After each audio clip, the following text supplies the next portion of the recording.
Cathedral in Paris 6 days after its reopening. It was saved from the devastating fire that gutted the church 5 years ago. This report from Charles Haviland. According to the Bible, the crown of thorns was used by Jesus' captors to cause him pain and mock his claim of authority. Many Christians believe that the woven circle of rushes encased in a golden tube and returned on Friday to Notre Dame is that very crown. It was acquired from Constantinople by a French monarch nearly 800 years ago. The Archbishop of Paris presided over Friday's ceremony, which saw the crown placed in a newly designed reliquary amid organ and choral music and shouts of celebration. BBC News. Hello and welcome to the Outlook Mixtape on the BBC World Service. I'm Indy Raxon and I love this bit of the week. It's when we get to stick our hands into the Outlook pockets and pull out some of the treasures and gems, the extraordinary lives and shocking experiences that we've collected along the way. Later on in part 2, we're going to uncover a particularly glittery tale of a legendary pair of zippers that have not been found. And actually, the first story to come tumbling from our pocket today is one of discoveries. It's a look at what happened and the foundations of who you think so, let's meet Matt Katz, investigative journalist. Matt had a difficult relationship with his father, Warren. His parents split up when he was very little, and then Warren was not very present. Despite this, Matt was always really interested in discovering history. Both sides of his family were Ashkenazi Jews who had emigrated from Eastern Europe to the US, but not much was known about where in Europe they were from, who they were, what they did. So to try and find out more, he did a DNA test. But when it came back, something made no sense to me. It showed that he was half Irish. What was going on? Was his estranged father actually Irish, and his mother had an affair? Well, Matt had a radio show and a podcast in which he publicly investigated this mystery, asking for and following suggestions from listeners. He began to look for people who shared his DNA, and pretty soon he found someone. As he told Joe Fidgen, it was the beginning of a road paved with surprises. This person is my half-sister. Don't understand why. I message her, she doesn't write back to me. Days go by, I'm checking every day. And sure enough, one day she writes, I just turned 40. And she has a picture of her 40th birthday. It was 2.5 weeks after my birthday. So not only do I have a half-sister, and not only am I half Irish, but my half-sister is 2.5 weeks younger than me. Oh, okay. So now how does that happen? I know my mother and I were on like 2.5, 3 weeks later. It doesn't make any sense. So now it's like, well, Mario must have had a child at the same time. But now there's two pieces of information that don't square. Now I need to solve this mystery because this is insane. Helps that you're a journalist. You know where to start looking. It also helps that there are unlimited resources on the internet for these sorts of things, and that we have the internet, and that we have mapping from the genome, and there's a plethora of places to send in your DNA and find more answers. So the next thing I did was sign up for the other major DNA testing site, and that's 23andMe. My results are in, and so I have a message, and the message comes from somebody who is identified on there as my half-sister. So I'm like, oh, there's my half-sister again. Except this half-sister had a different name. Her name is Helena. This is another half-sister. Oh, the world is changing fast, isn't it, for you? It's changing fast. So what's the deal with Helena?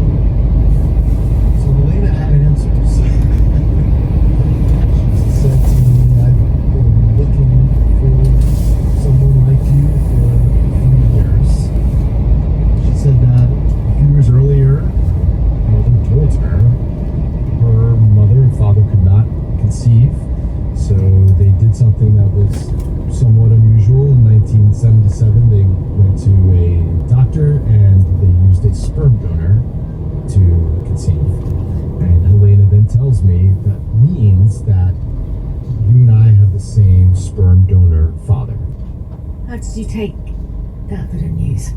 I mean, this means so many things, right? It means, first of all, there's a man potentially out there who's my father, and I have no idea who he is, and he was a sperm donor. Second of all, it means that Warren is probably not my father, is what I'm beginning to realize.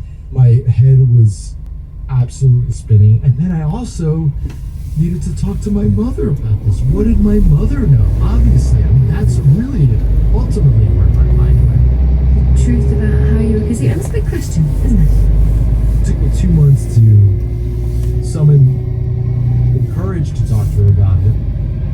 And first thing I said to her as a radio journalist / podcaster, I said, is it okay if I record? Did that not make her suspicious about what you were going to ask? I am sure. This is my question for you. Did you and Warren get any fertility help? Yeah, we did. We had trouble. I had to have my ovaries were blocked. I had to open up my ovaries. And Is it possible there was a sperm donor? not to my knowledge, it is possible it was Warren's sperm, as far as I know. I don't think it's my father. If that's the case, I honestly I believe it. have no clue. Oh my God. I explained to her what I knew, and I explained to her what I had learned. And one of the things I had learned was that in the early days of sperm donation, one way that doctors would convince couples to go through this procedure was by mixing the sperm of a donor with the sperm of the husband, even though the doctor knew that the husband's sperm didn't work.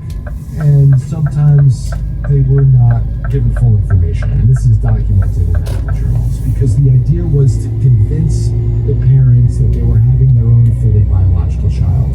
In fact, they were told to have sex right after the procedure, to go home and have sex, in order to cement this idea that they were having their own child. And my mother remembers that part. Doctors believed that it would be better for the child if the child never knew that there was a donor involved in creating him or her. And they never imagined a world in which the internet would exist and some search angel on the internet would help you find a half-sibling, etc., etc. Your mum's reaction, I said she was shocked, but she has just discovered that she had a child with who knows who. She was shocked, but I also was kept telling her that she's my mom and that it won't change our relationship and that won't change what she means to me. And then we went upstairs and told my dad, Richard, and his reaction was pretty priceless because he was thrilled that Warren was not my father. He was really happy, and that kind of put a positive vibe to the whole thing. Did you feel that way? That you could now leave Warren behind? Yeah, I felt pretty liberated. I really did.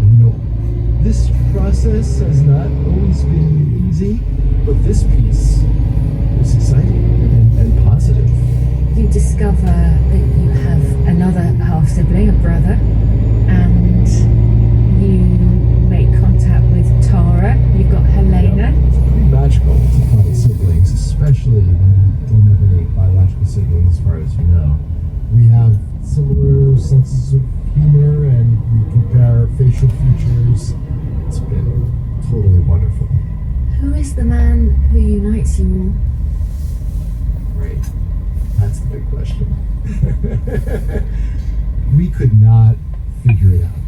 Matt and his newfound siblings went to great lengths to trace the donor. Matt even travelled to Ireland to look for clues, but there were no medical or other records and no name. Then, a breakthrough. A genealogist found someone genetically related to Matt, who offered the game-changing information that her Irish uncle had been a sperm donor in New York in the 1970s. This person's name is Vincent McNally. I'm thrilled. I tell my siblings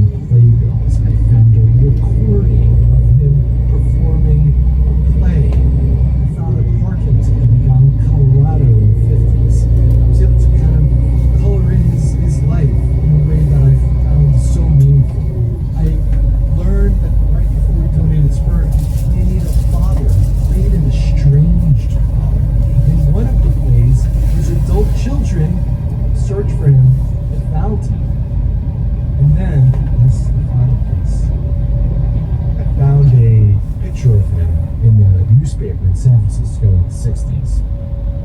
He's in his 20s, dressed up to the nines, and it's like the society pages.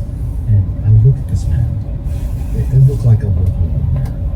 It is absolutely startling.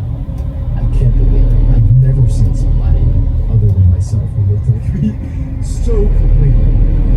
Clearly, it's a fantastic story for a journalist, and the puzzle is solved. But what does it mean to you as a person to know who your biological father was? I don't have to search it. I don't have to wonder. I know what moved and interested him.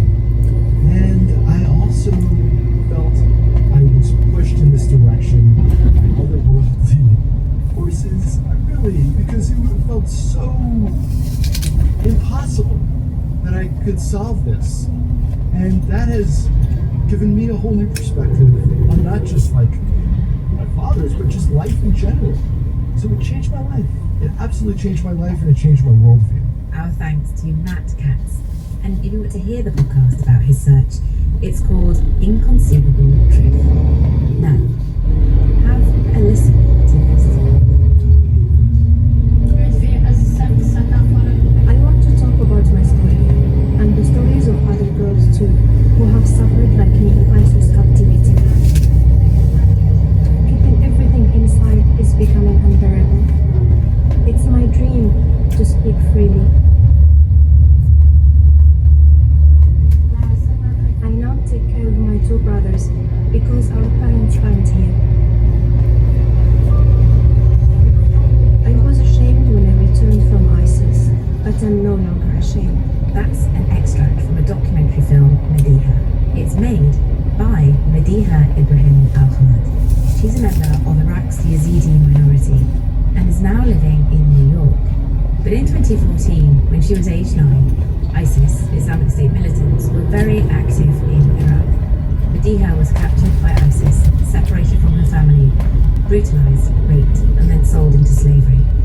But as the conflict turned against ISIS, she was able to escape her captors.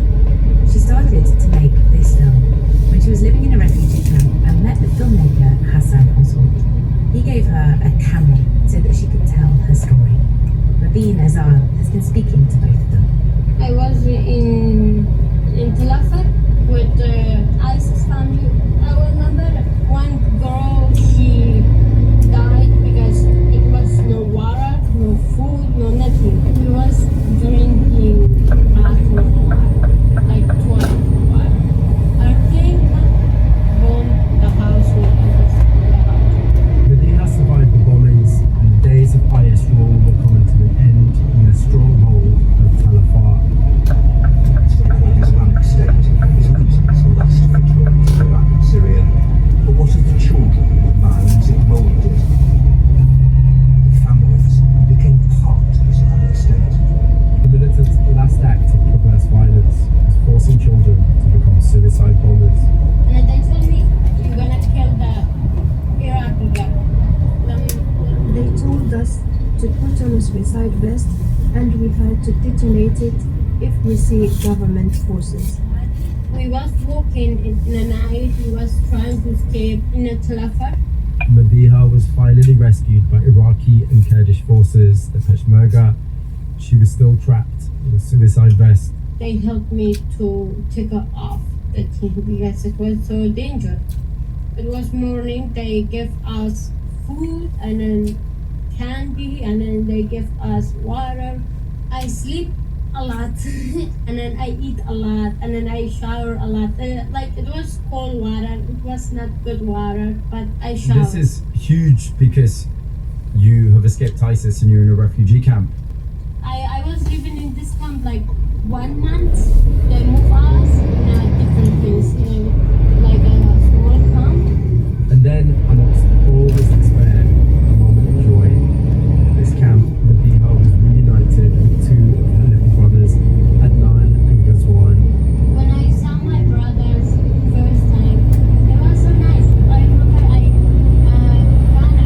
I remember my brother because we had a birthmark. Okay, so you could identify him.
mom's story and her people's story and sort of just run with it. So it became very much a true collaboration. It was unique. Medea, tell me, when I watch the film, I see that you start to share your feelings with the camera. You seem very comfortable documenting your life. I come here. It was my best friend. I was going to like alone places, make a video for myself, and I speak my feelings in that camera. That's why it was like terrible. Yeah. There is a moment in the film, eventually, when you are reunited with your youngest brother. So he was in captivity for 7 years.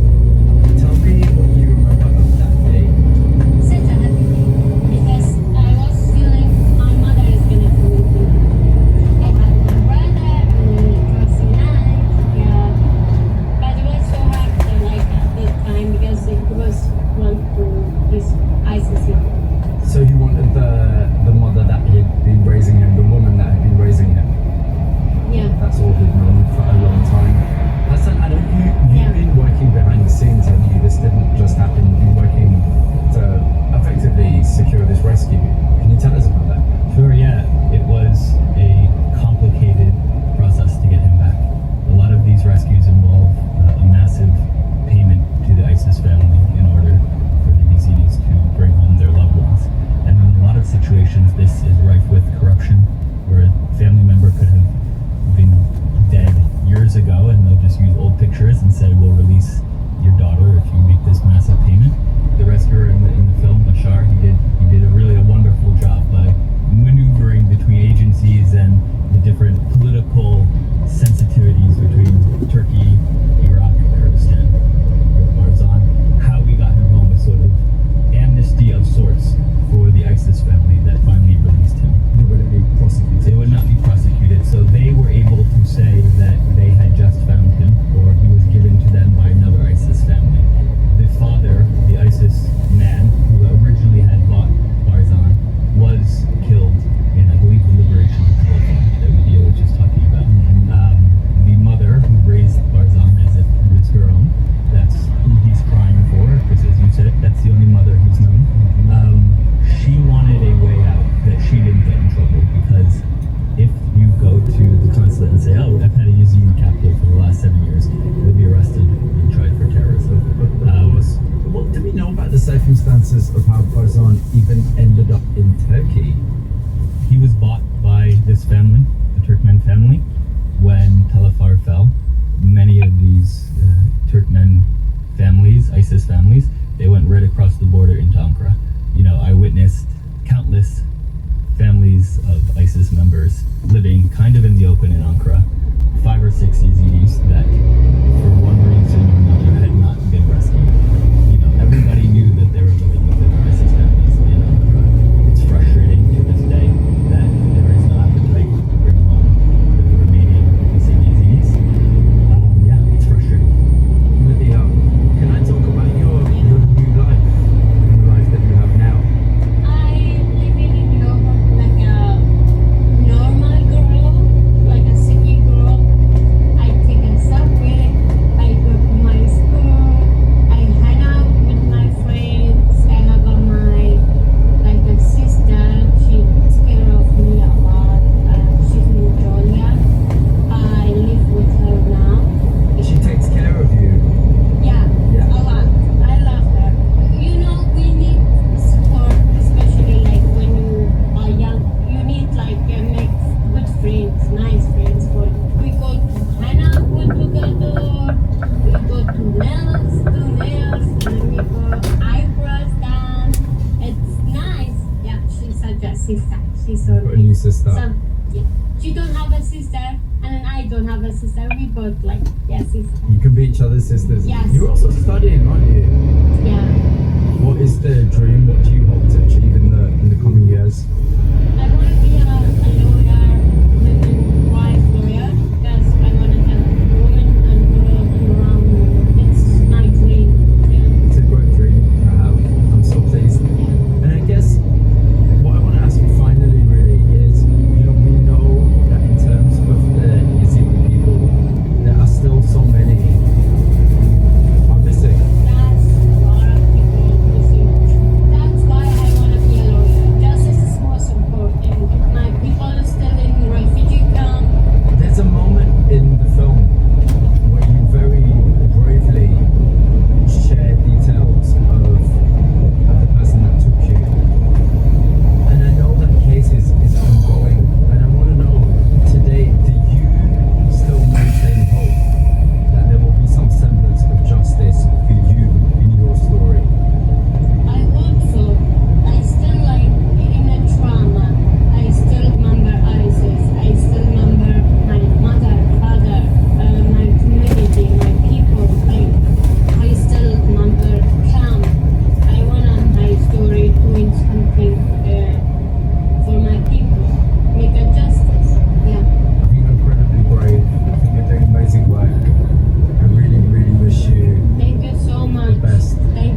Rabin Azal talking to Madiha Ibrahim El Hamad and Hassan Oswald. Huge thanks to both of them for sharing their story with us. We are back with part 2 of the Outlook mixtape in a moment, and the story of probably the world's most famous pair of slippers, Ruby slippers. Don't go away. This is the BBC World Service, where Laura Tavriga is asking why people who fled the